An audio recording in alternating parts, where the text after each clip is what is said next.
신앙 고백하겠습니다. 전능하사 천지를 만드신 하나님 아버지를 내가 믿사오며 그 외아들 우리 주 예수 그리스도를 믿사오니 이는 성령으로 잉태하사 동정녀 마리아에게 나시고 본디오 빌라도에게 고난을 받으사 십자가에 못 박혀 죽으시고 장사한 지 사흘 만에 죽은 자 가운데서 다시 살아나시며 하늘에 오르사 전능하신 하나님 우편에 앉아 계시다가 저리로서 산자와 죽은 자를 심판하러 오시리라. 성령을 믿사오며 거룩한 공예와 성도가 서로 교통하는 것과 죄를 사하여 주시는 것과 몸이 다시 사는 것과 영원히 사는 것을 믿사옵나이다. 아멘.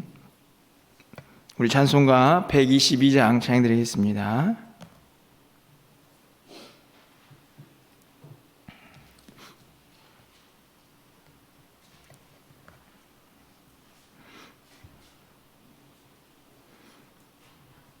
(122장입니다) 참 반가운 성도여 다 이리 와서 베들레헴 성 안에 가봅시다. 저 구유에 누이신 아기를 보고 엎드려 절하세 엎드려 절하세 엎드려 절하세 구준하셨네. 저 천사여 찬송을 높이 불러서 이 광활한 천지에 울리어라.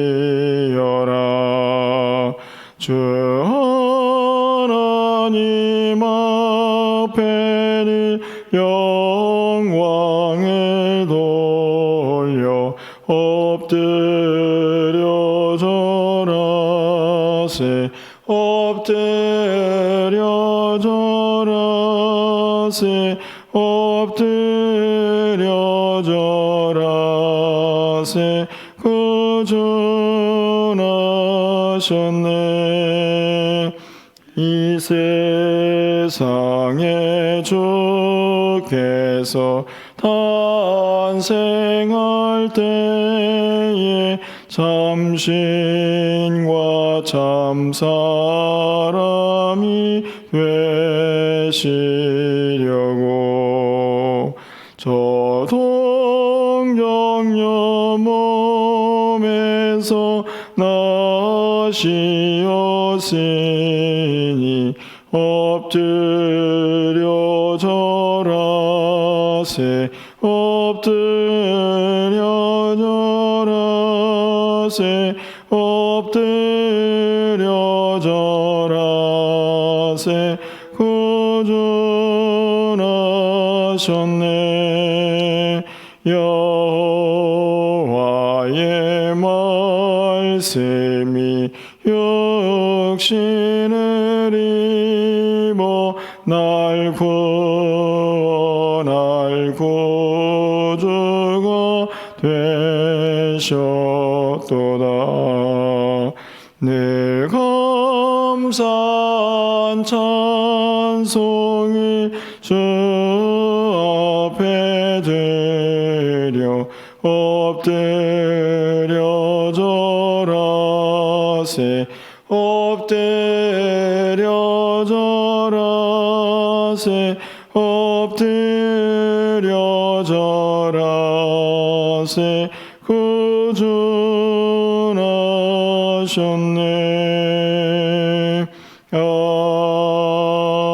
아멘. 오늘 하나님 말씀은 요한복음 1장 9절에서 18절까지의 말씀입니다.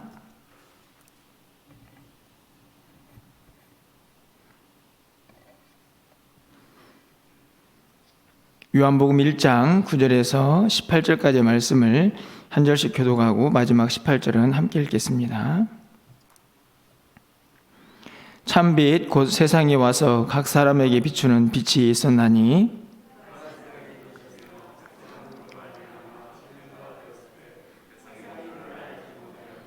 자기 땅에 오매 자기 백성이 영접하지 아니하였으나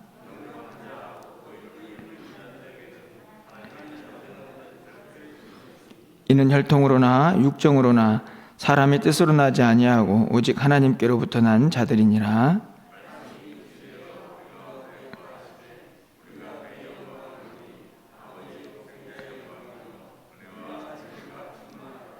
요한이 그에게 대하여 증언하여 외쳐 이르되 내가 전에 말하기를 내 뒤에 오시는 이가 나보다 앞선 것은 나보다 먼저 계심이라 한 것이 이 사람을 가리킴이라 하니라.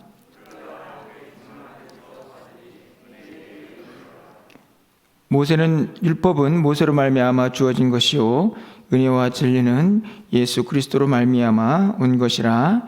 본래 하나님을 본 사람이 없을 때 아버지 품속에 있는 독생하신 하나님이 나타내셨느니라. 아멘. 1월부터 매일 성경의 순서에 따라서 요한복음을 살펴보게 되었습니다. 1, 2월 달에 요한복음 전체는 아니고 제가 보니까 13장까지의 말씀을 살펴보게 되는데요. 우리가 잘 알고 있는 것처럼 복음서라고 하면 예수님의 생애를 기록해 놓은 예수님의 이야기라고 할 수가 있습니다. 그런데 똑같이 이 복음서라고 되어 있는 네 권의 성경책 중에 이 요한복음만큼은 앞에 있는 세 권과는 너무나 다른 내용들을 다루고 있음을 보게 됩니다. 그래서 앞에 있는 마태, 마가, 누가는 공관복음이다라고 그렇게 따로 묶어서 구분을 할 정도이죠. 학자들은 이 요한복음이 앞에 있는 세 개의 복음서와 얼마나 차이가 있는가라고 말할 때에 동일한 내용이 10%도 되지 않는다 이렇게 이야기를 할 정도입니다. 그러니까 똑같이 복음서라고 말을 할 수 있지만 요한복음은 그만큼 앞에 있는 세 복음서가 가지고 있지 않은 내용들을 담고 있다라고 말씀을 드릴 수가 있는 것이죠. 그러면 요한복음 전체는 무엇을 중심으로 다루고 있을까 이렇게 생각해 보면 그것은 다른 것이 아니고 바로 예수님이 하나님이시다, 하나님의 아들로서의 예수님에 대한 신성의 내용들을 많이 다루고 있습니다. 그래서 다른 복음서에 비해서 기적들이 더 많이 기록되어 있는 것을 볼 수가 있죠. 하나님 아들로서 이 땅에 오신, 하나님이 이 땅에 오셨다라는 사실을 요한복음에서는 매우 강조하고 있는 내용들을 볼 수가 있습니다. 오늘 우리가 찬송가를 122장을 불렀는데요. 성탄절에 주로 부르는 찬양이지만 오늘 본문에 있는 내용을 너무나 잘 보여주고 있는, 담고 있는 그런 찬송가 가사라고 생각이 듭니다. 오늘 본문에서도 매우 어렵지만 매우 중요한 주제를 요한복음은 1장부터 다루고 있는 것을 볼 수 있습니다. 오늘 우리가 읽은 14절 말씀을 좀 가서 보시면 상반절에 말씀이 육신이 되어 우리 가운데 거하심에 이렇게 기록을 하고 있습니다. 말씀이 육신이 되었다. 사실은 일반적인 이 생각을 가지고는 이해할 수 없을 만큼 굉장히 심오한 진리가 담겨져 있는 내용이죠. 우리가 쉽게 성육신이라는 말을 사용을 하는데 그 단어를 그대로 설명하고 있는 말씀이라고 볼 수 있습니다. 말씀이 육신이 되어 우리 가운데 거하심에, 그러면 이 말씀은 도대체 어떤 존재를 의미하는가 하는 것을 생각해 볼 수가 있겠죠. 우리가 1절로 잠깐 올라가 보면 태초에 말씀이 계시니라. 이 말씀이 하나님과 함께 계셨으니 이 말씀은 곧 하나님이시니라. 이렇게 기록을 합니다. 말씀은 하나님이시다. 14절 말씀으로 다시 내려오면 말씀이 육신이 되었으니까 결국 하나님이 육신이 된 것이죠. 그래서 성육신이다라고 말씀을 하는 구절입니다. 말씀이 하나님이 육신이 되어서 사람의 몸을 입고 우리 가운데 거하셨다라는 말은 이 땅 가운데 임하셨다라고 그렇게 기록을 하고 있는 것입니다. 그래서 18절 말씀도 가능해지는 것입니다. 본래 하나님을 본 사람이 없지만 아버지 품속에 있는 독생하신 하나님이 나타내셨느니라. 독생하신 하나님이 그 하나님을 나타내셨다, 이렇게 말씀을 합니다. 바로 이 땅에 오신 예수 그리스도가 하나님이시기 때문에 그 성자 하나님께서 그 하나님을 그대로 드러낸다라고 하는 말씀이죠. 모두가 다 말씀이 육신이 되어 라는 표현 속에서 가능해지는 이야기입니다. 사실 매우 어려운 주제이지만 요한복음은 이 땅에 예수 그리스도가 누구시고 그리고 그분이 이 땅에 왜 오셨는가 하는 것을 분명하게 드러내는 말씀들입니다. 다시 말하면 죄악이 가득하고 죄 가운데 영원히 죽을 수밖에 없는 그 인간들을 구원하시기 위해서 하나님이 직접 이 구원 역사에 개입하시고 있는 장면을 오늘 이 성육신 사건에서 보여줄 수가 있는 것이죠. 그런데 왜 조금 더 사람들이 이해하기 쉽게 이 땅에 오시지, 왜 참신, 참인간, 다시 말하면 예수 그리스도 안에 신격과 인격을 동시에 가지고 이 땅에 오셨을까 하는 궁금증이 생겨납니다. 왜냐하면 그런 존재가 이 땅에 없기 때문에 인간이 이해하기는 매우 어려운 사건이기 때문이죠.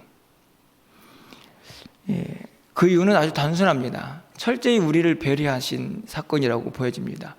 왜냐하면 하나님이 이 구원사에게 개입을 하시지만 신이 아니고 철저하게 우리 인간의 몸을 입고 우리를 완전히 이해하시고 또 우리가 가지고 있는 육으로 우리의 모든 죄를 담당하셔야 했기 때문이죠. 우리가 잘 알고 있는 히브리서 4장 15절 말씀을 보면 이렇게 기록을 하고 있습니다. 우리에게 있는 대제사장은 우리의 연약함을 동정하지 못하실 리가 아니요 모든 일에 우리와 똑같이 시험을 받으시니로되 죄는 없으시니라. 사실은 이 말씀도 보면 이 성육신 사건을 드러내고 있는 말씀이라고 해석할 수 있습니다. 죄가 없다라는 말은 우리와 전혀 다른 존재라는 사실을 기록하죠. 하나님이시기 때문에, 신이 이 땅에 오셨기 때문에 가능한 이야기입니다. 그런데도 불구하고 모든 일에 우리와 똑같이 시험을 받으시죠. 인간의 몸을 입으셨기 때문에 고통, 아픔, 슬픔 이런 것들을 그대로 잘 아십니다. 그래서 우리를 안다라고 말할 때 신이 인간을 아는 것이 아니고 인간이 인간을 아는 것처럼 철저하게 우리를 이해할 수 있는 하나님으로 이 땅에 오신 것이죠. 그래서 우리의 연약함을 동정하지 못하시지 않습니다. 다시 말하면 우리를 너무너무나 잘 아시는 것이죠. 어찌 보면 신비스러운 이 신학적인 주제는 철저하게 연약한 인간을 배려한 하나님의 마음이 담겨져 있다라는 생각을 할 때가 참 많이 있습니다. 제가 신학교에 가서 처음 이 성육신 사건을 이 논리적으로 배울 때에 참 어떻게 이런 일이 일어날 수 있는가 하는 생각을 가졌지만 신앙생활을 하면 할수록 그 말씀들을 누군가에게 가르치면 가르칠수록 제 마음속에 일어나는 생각은 그래서 은혜구나. 하나님께서 이 땅에 이렇게 오시지 않았다면 인간을 구원하기는 어렵지 않았을까 하는 생각이 들 만큼 완벽한 우리를 향한 하나님의 사랑을 이 성육신 사건에서 보여주고 있다라고 생각이 듭니다. 이 말씀, 이 신비로운 이 말씀을 믿음으로 그리고 그것을 은혜로 이해하는 사람들은 이 14절과 16절에 있는 말씀이 이해가 되는 것이죠. 14절 말씀을 다시 가서 보시면요. 말씀이 육신이 되어 우리 가운데 거하심에 우리가 그의 영광을 보니 아버지의 독생자의 영광이요 은혜와 진리가 충만하더라. 은혜, 진리, 충만, 이런 단어들은 이 성육신이라는 사건을 통해서 충분히 우리가 이해가 됩니다. 여러분 16절 말씀도 마찬가지죠. 우리가 다 그의 충만한 데서 받으니 은혜 위에 은혜로라. 은혜 위에 은혜로라. 하나님이 인간의 몸을 입고 이 땅에 오셔서 우리를 구원하시기 위하여 십자가에 달려 돌아가셨으니 이것은 은혜 아니면은 이해할 수가 없는 것이죠. 은혜 위에 은혜다라는 말씀은, 그리고 은혜와 진리가 충만하다는 말씀은 철저하게 그분이 누구신가라는 이 사건을 통해서 우리에게 분명하게 드러나는 단어들입니다. 새해가 시작되는 첫 주일인데요. 매우 어려운 주제일 수 있지만 이 분명한 신앙 고백 위에 흔들림 없이 서 있는 사람들은 저는 이 땅을 넉넉하게 승리하며 살아갈 수 있다 하는 생각을 갖게 됩니다. 하나님이 이 땅에 오셔서 우리의 죄를 위하여 십자가에 달려 돌아가시고 그 은혜와 진리가 충만한 가운데에서 우리 가운데 거하셔서 우리 가운데 임하셨습니다. 우리는 그 은혜 위에 있는 사람들이고 그 은혜를 그대로 입고 살아가는 사람들이죠. 그것을 깨닫고 믿음으로 고백하는 사람들은 그 충만함을 분명히 누리며 그 예수 그리스도 한 분만으로 나는 만족합니다 라고 고백하며 살아갈 수가 있다는 말씀입니다.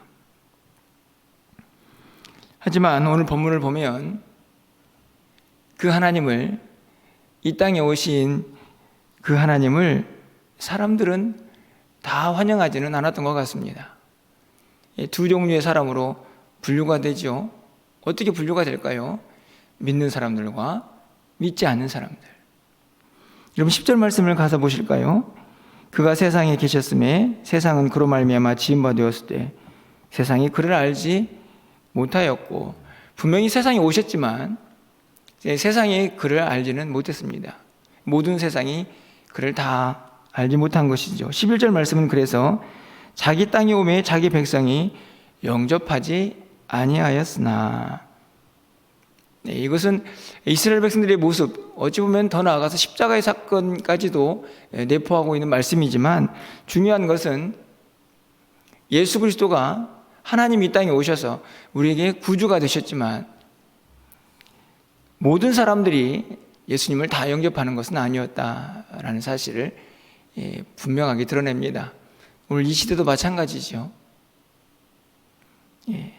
새벽을 깨워서 이렇게 아침 이른 시간부터 교회에 나와서 기도하는 분들도 있지만 여전히 예수님이 누군가 그것도 알지 못한 채 이 세상을 살아가는 사람들도 매우 많이 있습니다. 요한은 이 사실을 5절에 보면 빛과 어둠으로 드러내죠. 빛이 어둠에 비치되 어둠이 깨닫지 못하더라. 그렇습니다.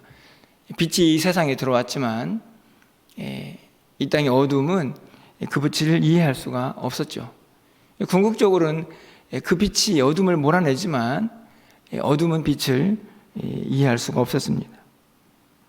여러분 12절 말씀을 보십시오. 하지만 이렇게 예수님을 영접하지 못하는 자들만 있는 것이 아님을 알 수 있죠.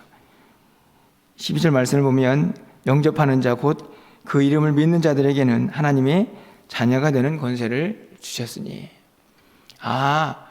영접하지 않는 자들도 있지만 믿는 자들, 예수 그리스도를 구주로 믿는 자들은 하나님의 자녀가 되는 권세가 주어지게 됩니다. 믿고 믿지 않는 자에 따라서 그 형편이 완전히 달라지고 있는 모습을 분명하게 드러내고 있는 것이죠. 그래서 우리가 잘 알고 있는 것처럼 예수를 믿게 되면 놀라운 신분의 변화가 하나가 생겨나는데 하나님을 아바 아버지라 부를 수가 있게 됩니다. 하나님을 아빠 아버지라고 부를 수 있을 만큼의 놀라운 변화가 우리에게 일어나는 것이죠. 바로 그 사실을 12절이 기록하고 있는 것입니다. 그 아들을 믿는 자들에게는 하나님의 자녀가 되는 권세가 주어집니다. 바울은 이 사실을 양자라고 이야기하죠. 예수 그리스도를 통해서 하나님의 아들이 되는 그 사건을 해석을 하고 설명을 하는 것입니다.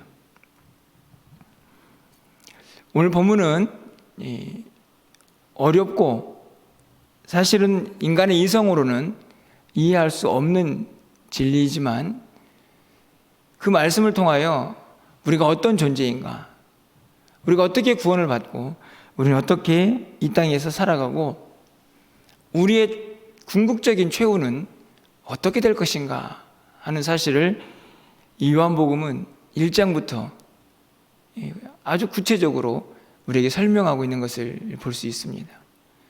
사실은 다른 복음서와는 사뭇 다르게 매우 무거운 주제를 다루고 있는 것처럼 보여지지만 다른 방식으로 예수님이 이 땅에 오신 사건을 분명하게 드러내죠.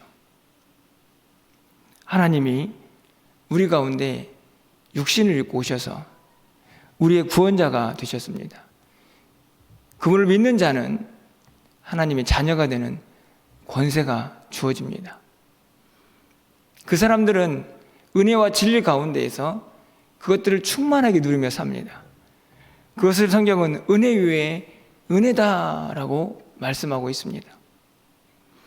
여러분, 올 한 해를 살아가는 동안에 이 요한복음의 시작에 매우 중요한 주제를 이성적으로 교리적으로가 아니고 여러분의 믿음의 고백으로 여러분 마음속에 깊이 새기고 그 말씀을 꼭 붙잡으시고 살아가셔서 여러분의 삶에 그 믿음을 통한 은혜와 진리가 여러분 삶에서 충만하게 차고 넘치고 그 은혜로 이 한 해를 넉넉하게 승리하며 살아갈 수 있기를 간절히 소망해 봅니다. 오늘 거룩한 주일인데요, 하나님 앞에 나와 예배할 때에도 이 진리 위에 선 사람들은 그냥 예배할 수 없습니다. 왜 하나님이 이 땅에 오셨는지, 왜 연약한 인간의 몸을 입고 이 땅에 오셔서 우리를 위하여 십자가에 달려 돌아가셔야 했는지, 그 진리를 붙잡은 사람은 찬양 한 구절을 부르고 머리를 숙여 기도를 하고 그 말씀을 들을 때에 온전히 하나님께 영광을 돌릴 수가 있게 됩니다. 그 믿음으로 오늘 하루 우리가 드린 모든 예배도 구원의 기쁨과 감격으로 충만하게 넘쳐나는 복된 예배 시간들이 되기를 주님의 이름으로 간절히 축원합니다. 기도하겠습니다. 말씀이 육신이 되어 우리를 구원하시기 위하여 이 땅에 오신 하나님, 우리가 그 이름을 부르며 그 존재 앞에 엎드려 기도할 때마다, 그의 아름다운 이름을 찬양할 때마다 우리의 심령 속에 차고 넘치는 구원의 기쁨과 감격이 온전히 회복될 수 있도록 주께서 역사하여 주시옵소서. 새해 첫 주일부터 조금은 어려운 주제일 수 있지만 이 귀한 말씀으로 우리 가운데 찾아와 주셔서 감사합니다. 그 말씀이 육신이 되어 여전히 우리 가운데 거하고 계시니 은혜와 진리 위에 충만히 살아갈 수 있는 우리 모두가 되게 하여 주시옵소서. 그 충만과 그 은혜를 마음껏 누리며 살아갈 수 있는 우리 모두가 되게 하여 주시옵소서. 이 위대한 신앙의 진리 앞에 머리를 숙이게 하시고 아멘으로 순종하며 주님 앞에 나아갈 수 있는 우리 모두가 되게 하여 주시옵소서. 죽을 수밖에 없는 죄인들, 영원한 죽음이 약속되어 있던 저희들에게 하나님의 자녀가 되는 놀라운 권세를 주셨사오니 그 은혜 기억하며 오늘 하루도 마음껏 주님 앞에 영광을 돌릴 수 있는 거룩한 주일이 되게 하여 주시옵소서. 그 믿음 붙잡고 올 한 해를 우리 모두가 승리하며 살아가게 하시고 그 믿음에 흔들림 없이 살아갈 수 있는 우리 모두가 되게 하여 주시옵소서. 간절히 바랍니다. 간절히 간구합니다. 올 한 해 또 우리 사랑하는 성도들에게 어떤 어려움이 닥쳐올지 모르겠지만 오늘 이 말씀 붙잡고 이 믿음 위에 굳건히 서서 그 하나님 우리 가운데 거하고 계신다는 사실을 믿음으로 고백하며 넉넉히 이겨낼 수 있는 우리 모두가 되게 하여 주시옵소서.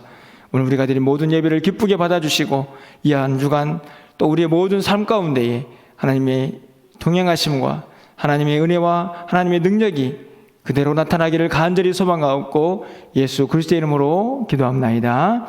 아멘.